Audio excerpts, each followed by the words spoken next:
somebody to call it? No, it's right here. No, it wasn't you, Mike. It was somebody else that came in the building. Oh, Probation office just called me and said, "Who are you letting in the building? Why are the doors unlocked?" So, oh, who are we missing? Are y'all ready to get started? Yeah. Just my brain working. Yeah. Okay.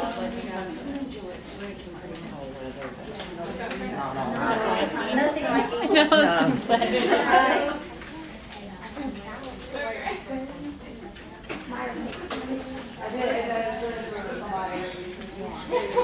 It's a very, very small picture. Y'all are y'all ready? Oh, yeah, you can.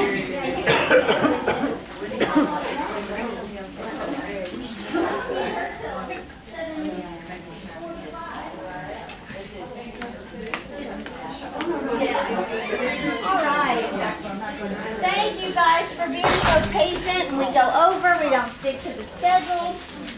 My goodness, so thank you to all our classes that came tonight. So I'm going to let them introduce themselves and tell you how they got involved with CASA. So you start. This is Kellen, Mike, Maddie, Manuela, and Bart, who are working on a case together because they're married. And they asked to. All right, Kellen, go ahead. Hey, I'm Kellen. I've only been in CASA since February, and I found out about it my freshman year at a volunteer fair thing. And then, what was that? I lost it. That's okay. So I have to tell y'all, you have to be 21 to be a CASA, right? Kellen sent me her application on her 21st birthday. So she wanted to be a CASA for a long time. She was a friend of CASA, That's right. and did a lot of volunteering for me that way. And now is a CASA. And how many cases do you have? 2. 2, because she wanted them both. So, because one was supposed to wrap up really fast. Yeah. It's okay. It's good. It's Yeah, good. it is a good one. Solid. And Mike, go ahead. I'm Mike Law. I've been a couple of years here. Worked in both Grimes with John as well as Brazos County. And also I've done a couple of the, you don't talk about EFE? Early family engagement. Yeah, I've done a couple of those as well. And I had done a good bit of volunteer work when I was younger.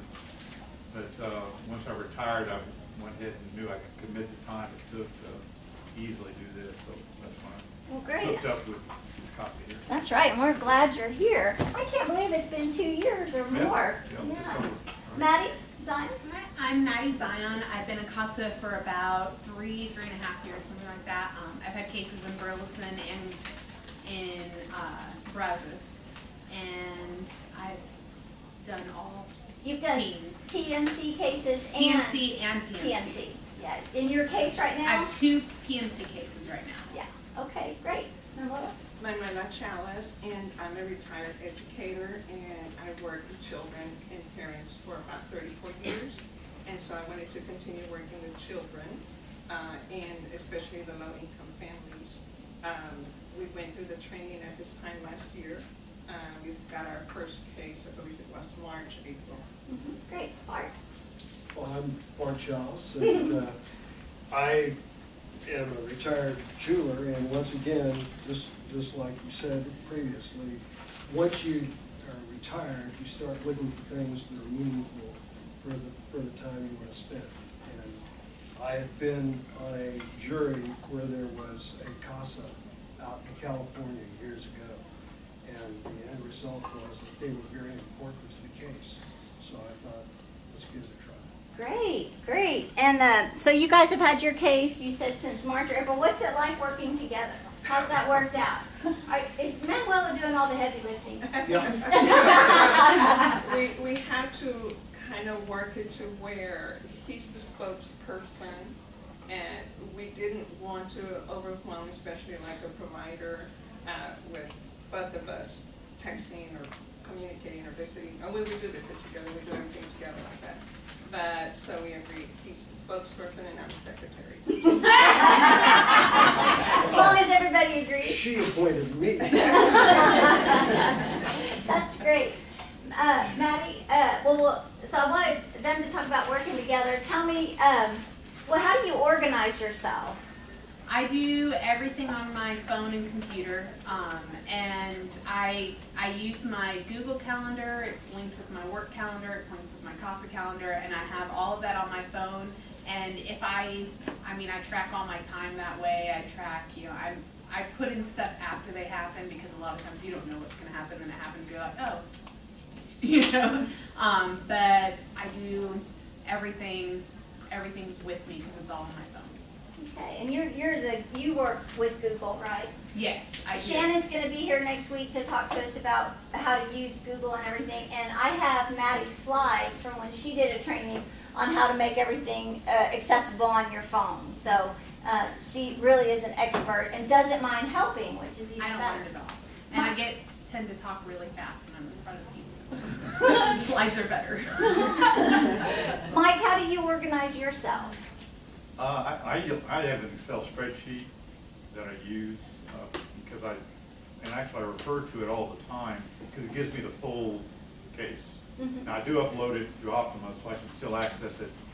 Anybody else can access it as well, but also I can get to it when I'm on my phone. But it gives me day by day, just briefly what I did, who the contact was with when you do your timesheet, when you do activity log, and when I'm in court or any time else, you can easily purview the whole thing and say, okay, wait a minute, that was here. This is what we said, or here was the phone number, here was that visit, and it has saved me a number of times to be able to prove a point. Yeah. Go Could ahead. we see an example of that? I brought it here. I can Thank show you. you afterwards. Yay! Thank you. And would you share that with us so we could, is it one that you created? Is it the It's my activity log I turn in every Okay, week okay, so we, until whatever you make me do an Optima. Optima, yeah. Which my concern with it is it's a line by line entry Mhm. and it doesn't lend itself to perusal. Yeah, I don't know. We'll have to ask AJ. She's our. I may have to go to your 28th rather than 4th. Okay. Yeah, see how it's going. That's Thursday, right? Yeah. Kellen, what do you do to stay organized? I use a Google form. So I found myself having to search through my emails to figure out what I did for the month, so I was like, I can't do this anymore. And I report, it breaks it down the timesheet spot by spot on how, what it was, when it was, what I did, where I went. And the hardest thing for me is visits, because I visit 3 different cities. I visit Dallas, Houston, and the coast. So yeah, mileage is the hardest thing for me. So I always have to do those first, and then everything else is built around it, because especially if the parents work a lot.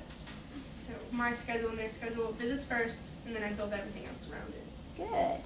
And your paperwork you keep all in a Google form, right? Right, and then I just take that spreadsheet and then put it in my timeline. Great. And so you are going to school, Yes, and are microbiology, I'm biomedical science. biomedical science. So she's going to school. When do you graduate? May. In May. So we've got Kellen for a little while longer because then she's going to go to medical school, and we told her she could only apply here and keep going. So tell us how you balance everything. You work also?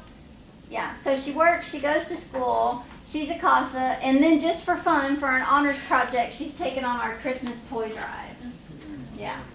So not sure when you sleep, but. My parents get mad at me for it. So tell us how you balance everything. What do you do? So if you're in school, try not to schedule class during the core times. That's number 1. So it's easier, just fine. And then leave at least one evening and one morning free every week. So the evening, so then you can break up the shortest drive for me is 1 hour and 15. So I can be there by 5-something if my evening's free. And then I have another one that she works in a restaurant. So the only time she's free are Monday evenings. And that's because she has to tell her boss. So if I leave the evening free, I can leave 3 and be back by 9. And it's good. And that's only if you stay up late. But that's basically, so just the really important, not negotiable times, try not to schedule class during, and then everything's open 8 to 5, and like that's not a student thing at all. So if you leave at least one morning or 2 mornings free, then you have a lot of time for that. I try to do visits on weekends, but if you can't, you can't. And then I guess I try to consolidate everything at the beginning of the day for me, like class-wise and work-wise, or in like 2 days of the week or 3 days a week. So I have like very open spaces to do everything else. And then when you have downtime, you can call a school or a therapist who never answers you, or just whenever you're sitting there waiting for something to happen, that's when I just start knocking things off. Please. How many hours do you think you're spending a month? It depends on whether I'm visiting out of region or not. So if I'm driving everywhere, it's probably like 25. Because the Dallas one's a lot. That one's rough. But if I'm not, it's probably like 10, 15, just with calling people and stuff. And a lot of it can be done just in your downtime. So it's not, if you don't have a huge like 7-hour round trip thing, because I can't afford hotels. It's like all in one day, then it's really very manageable. Okay, and Kellen was the happiest person to find out we were reimbursing for mileage. I was really happy. That's right. We were in a training, and one of the CASAs said, "Well, that's a lot of work, and I don't want to make y'all work that hard." And Kellen was, "I know what she's talking about. I need to get reimbursed for my tons of mileage." And I guess I have another question for the panel. How do you know when you've done enough? Like this week? Like, I think for me, I never feel like, I don't ever necessarily feel like it's enough, because the kid's still in foster care, the kid's still, but I mean, there's only so much you can do on any given item. And once you've done what you can do, you've done what you can do. It doesn't matter how much time you do or don't have at the end of that week. There comes a point where doing more would be counterproductive, because now you're just annoying people. You know? So I take each thing that I've got to do at its face value. What do I need to get done? And I look at it, how do I get this done? Do what I can, and that's all you can do. You can't force people to respond. You can't force people to see your point of view. You can't even force them to answer the phone or show up, you know? Great. Mike, you've worked in several counties. What's the difference? you met John. Yes. Yeah, I worked with John in Grimes, and I've worked in Brazos, and I like Grimes a hell of a lot more. I find, you know, they've got a much smaller load, and I have found so far that they are more open and rely more on CASA and respect their opinion more, and they incorporate them more in the ongoing process. It's automatic. I don't have that same feeling in Brazos. Brazos is more of, you know, a factory. They're cranking through a whole lot. At some point, I personally get the impression that okay, that's, you know, yeah, we've done the CASA thing. Let's march on and move on. We got to grind through this, and part of that's the judge, and part of that's the system and the process. But fundamentally, it's the same though. As far as you've got the case, the CPS is there. You've got, you know, every case is different, as I'm sure everyone has told you, and they really are. I've had a 10-year-old through a 2-week-old that was born in prison. Had the full spectrum. And I've had kids where all 3 parents terminated their rights. In the other case, they went back to the mom. Dad's in jail, but the kids went back to mom. Everyone is different. Bart and Mel, how many kids do you have on your case? 5. 5. Okay. And how do you guys, and are they all in the same placement? Yes, Okay. all under the age of 6. All under the age of 6. Yeah. And kinship, and of course, And kinship, you mean they're placed with relatives? exactly. But that's just it. You can't really talk to a 5 or 6-year-old or 4-year-old and really get the kind of conversation and information that you really want. Mm-hmm. And of course, they have a tendency sometimes to maybe not quite tell the truth. And I think we've found that for us, being observant, you know, being in the mood, and that's why with with the two of us, we're both taking notes in a sense, but with me asking most of the questions and so forth, it gives her a chance really to focus on each of the kids and their reactions and the provider and so forth. So you both go on the visit? Absolutely. We do everything Yes. together. We go on the visits. The provider lives in one town, the children are in daycare in another, but close by. And so we do everything together, and it gives you a chance. You've got two pairs of eyes. You can talk back and forth, but while he's listening to the provider, I'm observing the children or vice versa. And it helps, you know, to have the two pairs of eyes. When you have a sim group like that, do you ever just visit one person at a time, one child at a time, or do you always see them as a group? We have visited schools, the daycares, and perhaps seen them for a short time individually, but not really.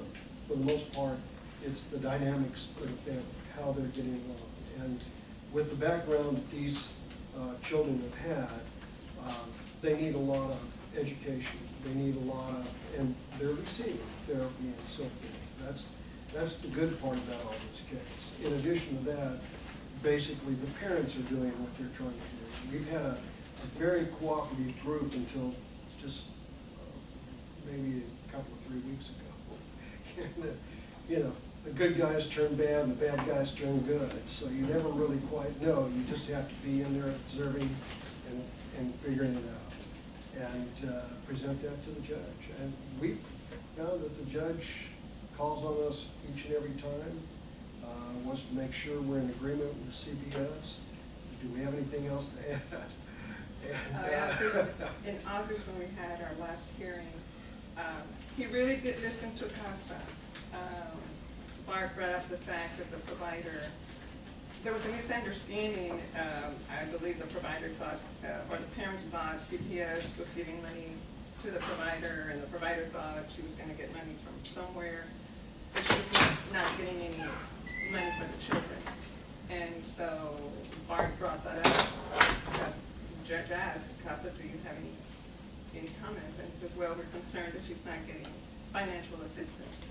For 5 kids. For 5 kids. And very limited income, Yes. as a matter of fact. I mean, she did this out of a good heart. And she's distantly related. It's not like, you know, an aunt or somebody that's in the immediate family. And the judge got on the parents for child support and really read them the right act, and that they need to have a plan by the time they get back, and CPS and the attorneys had to get together and come up with a plan to give that provider some child support, and by God, it's taking place. Well, Well, one parent that we know of. yeah, and he told the parents, look, we know what it takes to raise these kids. So you will pay X amount of dollars every 15th of the month in cash. And I mean, we call them money carpet. So did you find that out by asking the parent, or The did she provider. tell you? And when you say provider, the foster home or the relative, It's a kin. the kinship care, okay, okay. Well, did they tell you that they weren't, or that they weren't getting any money, and that they should be, or that they heard that they should be, or how did that come up to where you found out about that? We've been following it all along, from the very beginning, and, you know, trying to find out what the deal is. Because we know she's got very limited income. She's been very open with us. Yeah, and CPS has been too. They all have. We've had a lot of cooperation with CPS. But when you get into these large organizations and certain procedures, and depending on this person to get this paperwork to that person, that's one of the things we've been able to do. We jump in the middle of it and say, hey, look, you know, what can you do? And bug them enough that they do. Yeah. Are parents usually really, are they happy to talk to you? Are they receptive when you first make that first phone call? Or are they leery of you? Give me an example, somebody, of your first 4 or 5 sentences when you call? I'll give you one of mine. My very first case, I was sitting in court behind a couple, and it was a bad family dynamic situation and a lot of dirtiness and a lot of unemployment, and there was just a very strong, unpleasant odor, and strong. And both me and my supervisor were like, can we move? But the courtroom was too full and we couldn't, and sure enough, when we got up to that judge, that was the parents in our case, and I was like, and so afterwards we go out to talk to them, and the mother's immediate response was, well, what services are you giving me? And I was like, wow, that's how this is gonna go, you know? Okay, so many times, it's not a phone call that you're making, it's in. The first time that I met this parent was face-to-face in a courtroom. Great. It was exciting. But that's because the case was new, everything was starting, I'd been assigned the case, I read the case file, and I think we went to court about 2 days later. So, or very Was it at shortly the after. adversary hearing, Maddie? I don't recall which hearing it was at this time, but it was pretty close to the beginning. It probably was the adversary hearing, and so everything was very new, and that was just the first, and it actually worked out well to meet everybody at that point, right at the beginning, and exchange contact information, so I knew face to face who, and I was prepared, hazmat suit. What's your spiel on? Mine have been positive with the parents, and we disagreed a number of times, but when they realize that you are not CPS, in their mind, first of all, that's a double star, and because they see it, the kids have been taken away from them. I know. And they see the affidavit, and they know the charges, but when they realize that you are literally there for the best interest of the children, which they claim they are as well, and that you're a volunteer, you're not paid, and that doesn't matter, and that you're not there picking sides on there. You're not one of the attorneys, so you're not the attorney and you're not CPS. Man, that's positive. And you're there for the best interest of the kids. My experience has been real positive, and then with those two early engagement. Yeah, I was going to ask you how them. That was the first time, because keep in mind, normally we're not assigned until the adversary hearing. All right, so the lines are drawn. Well, with the EFE, in that 2 weeks between when the children are removed and when they have the adversary hearing, they get their first chance to get them back or hear the drum roll. I was telling them where the kids, they didn't know where the kids were. They didn't know what the conditions were. They were able to tell me that one of them had an allergy. I could then go back to the placement and explain it to them. I took a toy, a little doll, and a blanket or something to them. So you were their lifeline. I took a picture and got it back to the mom, to the dad, so they'd see what the kiddo looks like. So, at least in both of those cases, they were very appreciative of that role. You said you took a picture. Do you have to be careful about where the picture is taken, because if they're like with family or something, the parents may have been in that home and go, "Ooh, I recognize that. That's where the kids are." I don't tell them where it was. It was in this particular case, it had to be a foster home, and where the kids were. I didn't tell them where it was or anything like that. They're going to find out. But we'll find out generics about it. But it was just them. It wasn't the caregiver. It wasn't their other child. It was just their baby, and it was focused just on that. So I try to be that's a good point. Try to be sensitive to that we're not trying to set up the breadcrumbs so they can track someone down or whatever. Yes, ma'am. And I'll let Clark tell the story, but I was just going to say part of the CASA is doing a lot of the investigation of, the parents and what's on the file that you get. We knew that the father had charges, but we didn't know what they were. And so the way we found out on the charges was we just typed his name online, because we kept asking the attorney. Nobody was telling us what the charges were. What the charges were, and that it was pending, and then, we didn't know the history, and we wanted to know what is going on with the dad. So we went online and just typed his name, and it was on. Oh, yeah. Public You can record. lie anything now. Right. Well, Was it Did y'all media? cover your new databases? Right, was it a media report you saw, or was it Brazos County Justice Web? It was the media report to start with, and it was alarming enough that suddenly I started sending out emails. Yeah. And we eventually, my son's a cop, so we got to the justice. Justice Web? Site. Yeah, anybody can go on it, Justice Web, Brazos County Justice Web, and it tells you who's arrested, what they're arrested for, you see their mugshot.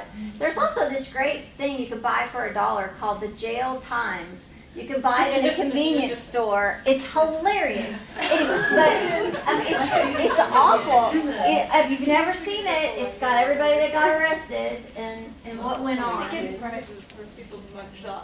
Oh, It's like it's, best yeah, smile it's terrible. on Who had a question over here?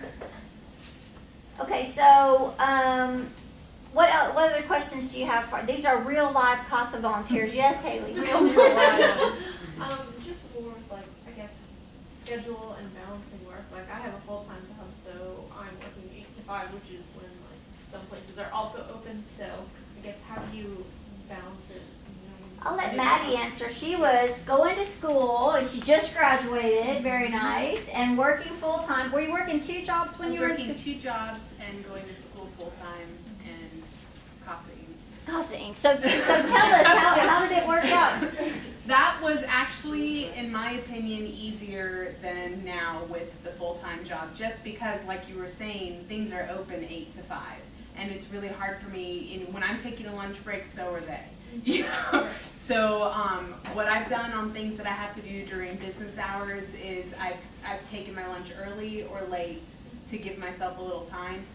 Or on the days that I have court, I usually take the whole morning off, even though I only need like an hour or so, or maybe 2 hours, and then I go do all the other things I need to do that day, if I have to run places. You can take your lunch break and go have lunch with your kids if their school is nearby. There's a lot of different things that you can do, but then I just do, everything I do with my kids is on the weekends. Once in a while it'll be a weeknight, but those are crammed, you know, you're working, they're crammed. So almost everything, and a lot of times I'll take like a whole Saturday.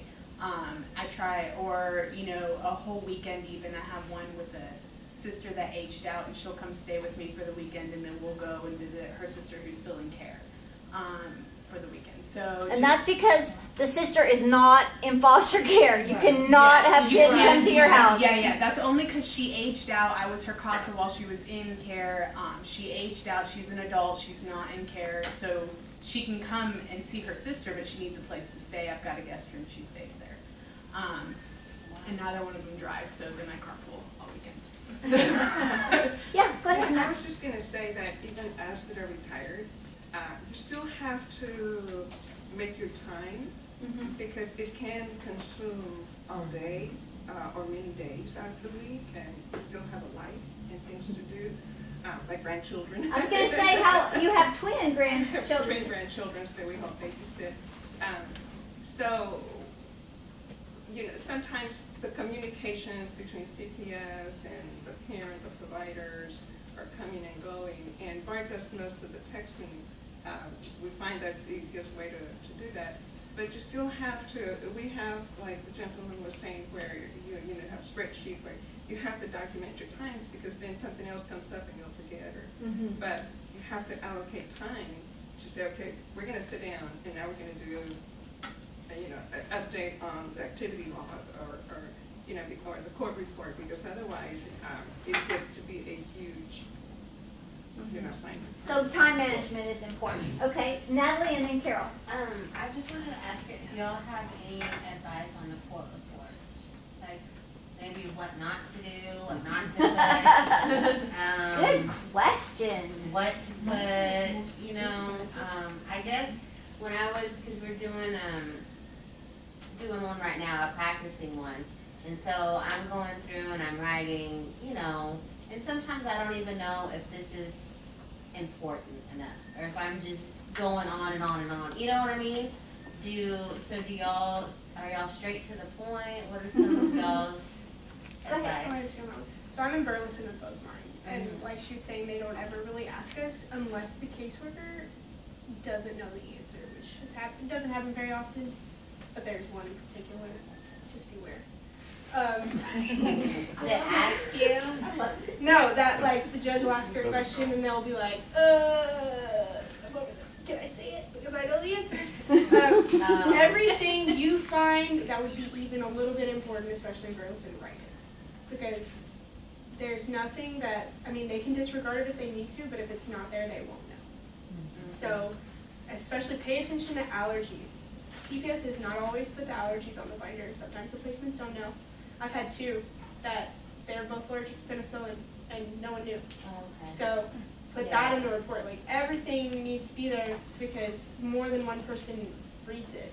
And there might be a detail that if you find out, then they will learn. And a case can just go like, all of a sudden, just without you even seeing it coming. And so the placement can switch, something can happen, and so just put everything you can think of in there. As much, and you don't have to ramble about it, but just so you can keep track of where your case has been and gone, and because especially in Burleson, like, it can get weird sometimes. Carol, what was your question? The activity log, I don't know if we covered that, I think we did, I forgot. Is that to be turned into CASA? Yeah, and we're gonna talk about it next week because it'll actually be online. Where I think we're headed with it, Mike, is So on that's just Optima. something y'all keep up with? No, it's something you fill out that you give us. No, I know that, but why do I need it? Oh, no, you give it to us. We keep it. That's what I thought. I'm sorry, yes. And then Janice You do had, need it though to refer back to many times. It's your For your notes. court. It's your, oh, that's, okay. good, thank you. Okay. And Janice we're had a question. tech challenged, so we write everything Yeah, down. I'm in tech instructions. challenged too. This Okay, is so kind of that, a question I understand better, for thank you you. back then. Like, when CPS takes children, is that a question that they find out, is what kind of allergies these kids have? You hope they find it So out. typically, they're supposed to ask initially, it's supposed to be in their reports, and as Kellen said, they have binders for every kid. And on the front of that binder, it's supposed to list the child's allergies. Again, like I stated before, when you get into investigations, if you don't have a parent that's receptive to you and telling you what's going on, then you don't know. Yeah. Or if they're pissed off and mad at the world. They're not probably gonna don't tell know. you what. Yeah, so sometimes that information is delayed, sometimes information is not transferred from investigations to conservatorship in a timely manner. So a binder may be created, but all of the documentation may not be there. And obtaining medical records, depending on if parents let you know where the children were born, because all children are not on Medicaid, so it's not easy to always track down their medical records. So should that be like a question we ask them? Well, hopefully that's getting answered in early family engagement. Okay. Yeah, Yeah. but it's certainly, if you don't see that information, something you It's in wanna the court ask. order. I'm sorry? It's in the court order, it's in the court documents, and it's in their service plan and else, that they've got to provide all the medical information, for that very reason. Yeah. I mean, it's standard rubber stamp language in all the court orders when the kids are removed, Right. as well as in the service plans, et cetera. Let's see, Natalie? What do y'all guys, who is the first, I guess the person that, when you get a case, who's the first person that you kind of reach out to get, you know? Where's your starting point? Yeah, your Supervisor. Besides that, After your supervisor. I go to the CPS office and read the case. You what? I go straight to the CPS office and read the case. Okay. Okay, it so depends. you don't have the, So the File. CASA gives you information. So, Okay. example, first case I was on, I was put on right before I was supposed to go to trial. And I was the third CASA that ended up being on it just from things. And the one before me hadn't really updated the file very much. So, and the caseworker never responded to anything. So you take what CASA gives you, which hopefully, depending on how much people give CASA, and then you just go right to where everything's supposed to be. And you email the admin tech, and you go read everything they have. who's the admin tech? It depends on where, so. It's the CPS, it's a CPS worker, not a caseworker, somebody that's like a Right. administrative assistant. They're in charge of the binders. So you go to, you take the case, you read over CASA stuff, and you go straight to. If you accept the If case. you Right. accept it, right. You go straight to CPS and get, they're gonna have a folder like this with Right. all the information that they have. Right. And Okay. then I like to go see the kids, and then I talk to the parents. And then you Okay. kind of build from there. Okay. Carol, did you have a question? Yeah, And I'm sure are there cases though, where, I mean, there are no medical records to get from a doctor or a Right, we've clinic? had cases And where then- the kid was 4 and had never been to So the then doctor. you just have to get those strictly from that parent? Is that what causes part of the problem? Okay, I'm not sure I know what you're asking. So if they've Well- never been to the doctor, then Oh, that no, CPS has to take them to the doctor. Okay, but you're saying stuff like allergies. Mm-hmm. I mean, could there be a case where the only person who knew if they had an allergy was the parent? Mhm. Okay. Yeah, yeah, And there's nothing wrong with when you meet the parent to ask them. yeah. But, Julia? so y'all, the CPS interview that parent first and have that information? Well, they're supposed to ask it at investigations and removal, but I think what Chantel was saying is it doesn't always get transferred Yes. from one to the other. Okay. So it's okay for you to ask that question, it may be a standard question, you ask, hey, does the kid have allergies, just, Or preferences. or preferences, Yeah. or, and you can ask the kid, and that's part of our If the job. child's been living in this environment, good or bad, and now they're living in a different environment, there may be shows they like on TV, there may be foods they like, there may be things they hate. Oh, yeah, that part I There may be, understand. things that, or they're allergic to, or they hate. Or they may not know they have the allergy, they could come from a house that never had cats, be put in a placement Right. with cats, and all of a sudden, they have an allergy, and the. Okay, let's let Julia ask her question. She's been patiently waiting. Alright, going back to the court report, does the judge prefer that we cite our sources, like according to the medical Yes. record? It's only fact-based, so you couldn't say, I feel like mom is aggressive. You Or you say, could say, mom is aggressive? you would say, mom stated X, Y, or Z, I observed mom throwing a chair, because my idea of aggressive and your idea of aggressive may be two different things. So it has to be fact-based, what I saw and what I heard. Does that make sense? So if the aunt tells us something, we would say the aunt said. Yeah, but I wanna check that out. I'm not gonna take her at her word, especially if the aunt has an axe to grind. Yeah. Your CASA supervisor really has a lot to do with your final report. Right.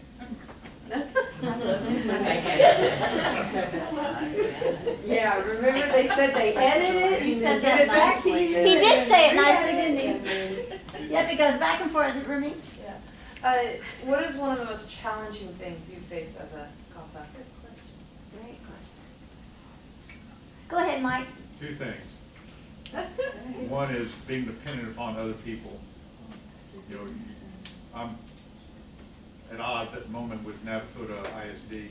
That's been since last week even. Yeah, yeah, and I got with them again today, and no joy.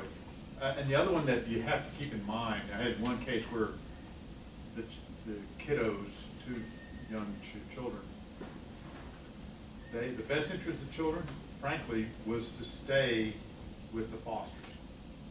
Because they were gonna be with their, I mean, it was culturally, they were the same, et cetera, et cetera, et cetera. But socioeconomically, care, I mean, she was a stay-at-home mom, it was gonna have been ideal for those kids. However, the criterion is not that necessarily. Mom, you can pick a number. Let's say the children were in out of 10, they were at level 3 as far as the level of care. There were probably an 8 or a 9 with the fosters, but mom went through the service plan. She did things in the service plan pretty much. She probably got to a 5 or maybe a 6, and that was enough. And that was the criteria. Is it appropriate for those children to be returned there? And you had to always kind of take a step back and realize what the context is. Even though, you know, it might have been, especially as young as these kids were. You can break the cycle if they go to the foster, or they can Yeah. highly go back But into the cycle. the criteria was mom, and I'm not using the word good enough, but did mom meet the needs to take care of the children? And that goes back to minimum sufficient level of care, That's right. safe and appropriate. Not my definition of Of what good. it should have, what was good, but. Yeah, and Kellen, tell your mom's story.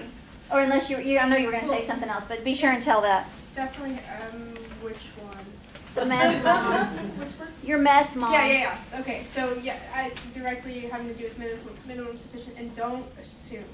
So I got into the second case, and she was on meth, and the kids didn't have vaccines. You know, basically I was like, okay, termination, we'll just wait for it. And she literally kicked her habit. and this is like I said, everything can get flipped on the head like at a moment's notice. So don't assume that just because they don't live where you grew up, that they're not gonna love the kids. That's something, I have been in some places that I never probably would have walked on my own, but it didn't make it bad.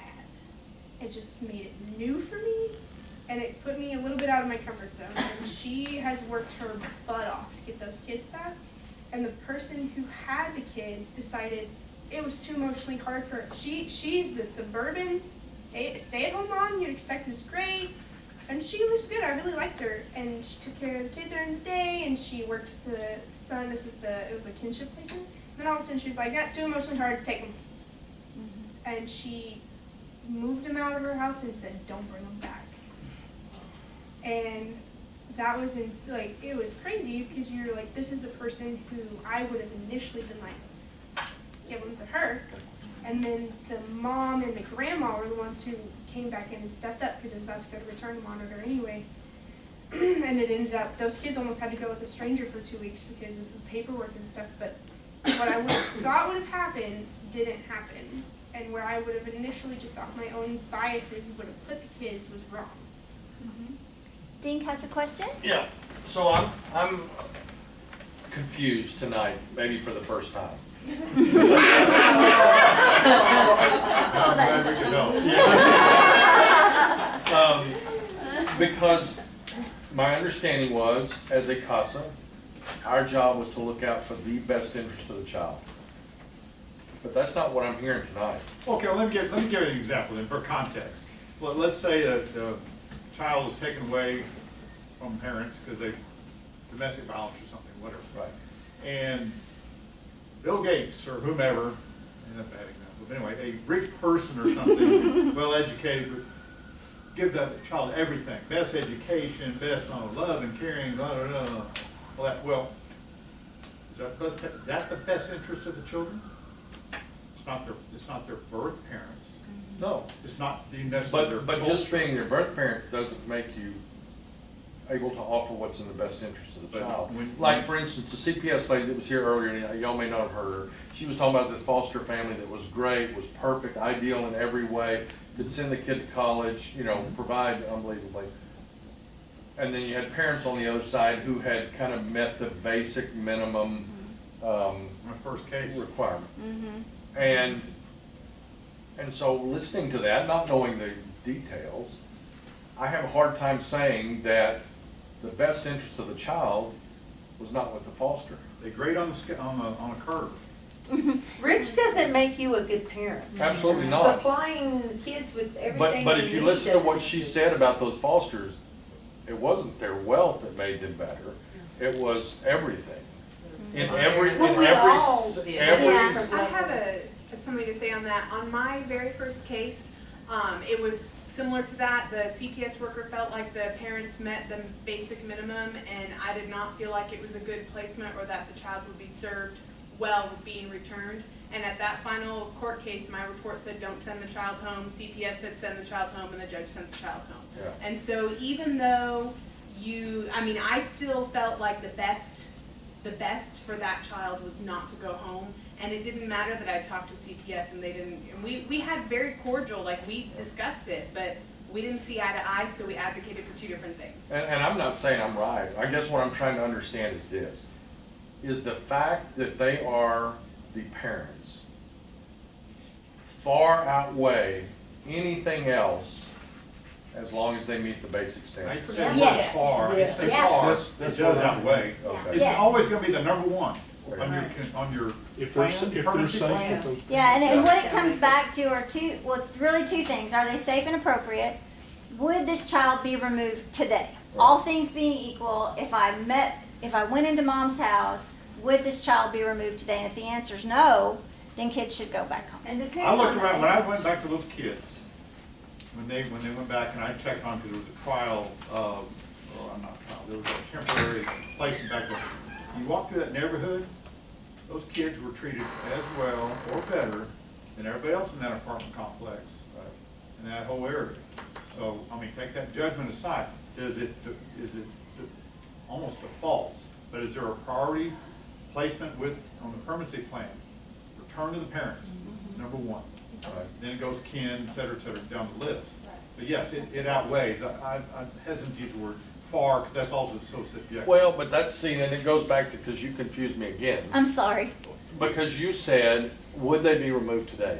Well, to me, that's a whole lot different standard than, is this in the best interest of the child? Right, and I think we have to think about, we'll go back to those best interest factors, and it's, what are the special needs? This is some of the things. Is the child safe? Is their culture being respected? That's in yellow. What are the special needs? Is their time being honored? Are they receiving the emotional nurturance necessary? Can they speak for themselves, and should they be in court? So those are the kinds of things we want to think about. I'm going to let David ask his question, and then Sure. Lee. And thank y'all, I mean, that did it. Yeah. So I remember going through that same thing, and even you always face it, where is that in your own mind? Yeah. Yeah, exactly. Okay, David, what was your question? Or Oh, did it no, get it got answered? Okay, Lee. No, I was just gonna, we talk about this quite a bit, and it kind of threw, I think, everyone for a loop when we first sat down. We thought we were crusading. But the thing that y'all keep on reinforcing is if you take kids away from their family, even a not great family, like, that's trauma. I mean, you could hit them with a bat, and you're creating the trauma by taking them away, so then that scale. Well, and it also goes back to rights as well. I mean, not just trauma and attachment, and because, 99% of these parents love their kids. And don't the kids wanna go back? I mean, Sure they do. sometimes, not always. That's the thing is, are you gonna create more obstacles by putting them in a family you would deem appropriate? That's the real question, and it's so hard coming from a cert. If you came from a different place, it's very hard to reconcile with yourself, because I assumed I love my parents, they were great, I never would have to have a problem. So I just was like, I know how this is gonna go, you're not gonna get it together. It's gonna end, because that's what I think. They're gonna live with these nice people, and then it flipped, because she truly demonstrated that she wanted them back, and those kids also wanted to go home. When they weren't home, the speech got better. Yes, the school is better. Yes, the medical things were better. But that's all what the mom was learning whilst they were away. So it's so hard until you're there facing it, like, okay, this is not what I would choose for my children per se, but it is going to care for them, and it's not going to rip them out of the only life they've ever known. Good. Who else had a question? We got to wrap up. What last piece of advice? We'll start. Oh, sorry, Glo. Well, one of the speakers said that as a CASA, you've got to save some time for yourself. And they said either go play golf or do yoga or something. Are y'all doing that? Do y'all You're take care taking care of yourselves? yourselves? Yeah. Kellen. You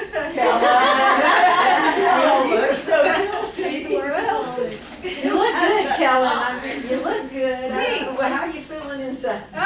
Honestly, it's if you love it, you love it. But you do have to take a step back. So sometimes I run occasionally. Okay. I bet you listen to really loud music driving. Oh yeah, the music is good, and you do have to take a step back, and that's different for everybody. And there's different sometimes where I go different places, and it's different. You sometimes have to sit in the car and be like, okay, how do I feel about this interaction right now? And I talked to another CASA who she went through this horrible trial, and so she had to really reconcile with herself, like, how am I going to emotionally deal with this? But everybody has their own way, and you'll find it as long as you make sure to find it. Good. What last piece of advice would you give, Mike? You'll enjoy it. I mean, you really do add value. You really do.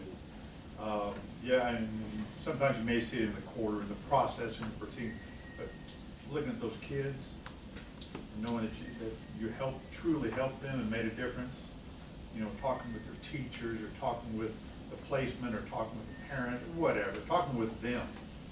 I've got 4 kids in one placement, and I've taken, on various times, one of them out just go for a walk. He was having trouble, and so he and I just went up, walked across the street, got a soft drink, or whatever it was, got beer. No, we just visited, and you could see it, and you go in there and they give you a hug, and it's, with your own kids or with children, whatever, you know that you can see it in their eyes, and you know what the difference that you make, and that's the part you have to be careful about, because you have to, you know, it can get emotional at times, the situation, what you're dealing with, and what these children are going through. You just gotta gotta pace yourself in that respect. Maddie? I would say that the two things that I think are most important is to be fearless, because you are advocating for these children and they don't have a voice a lot of times. That's just yours. And then the second thing is something I learned in training with that little picture where you've got like all the crappy stuff and they're like, no, don't look at that. I want you to find all the good things in it. Have they done that yet? No, they haven't done it. Oh, sorry, just kidding. Hypothetically. Hypothetically, if that ever happened, look for the good. Like, find the good and focus on that, and remember, like, just look for it. Look for the good things that the parents are doing. Look for the joys. Look for the steps. Look for the good in it, because there's always good. And if all you see is the bad, you're not going to advocate well for that child. Manuela? Kind of along the same way, it is work, I'm not gonna deny that, but there are rewards, and the rewards are that you meet people that need help, and they welcome you, the children are happy to see you, there are a lot of benefits to it, and as a result, we learn from it too. Bart? Regardless of how the parents appear to be deadheads to you, that emotional bond with those children is amazing. We just observed one of the parental visits at CPS, and the mother brought a bunch of food, did not restrict any of the kids, ended up with kids stuffing themselves with treats, throwing up, having diarrhea, a whole bit within that same visit on there, and yet you couldn't hardly drag those kids away from that moment. That is their mama. Well, thank you very much all for being here. All right, thank you. Oh, wait, don't go yet. I bet you know what's gonna happen. Thanks for. Popping in. Oh, they know that. Janice, they all know it, so we do. We appreciate it. And it's not candy. If you want candy, it's on the table. There you are. You can even each have your own. All right. Thank you very much.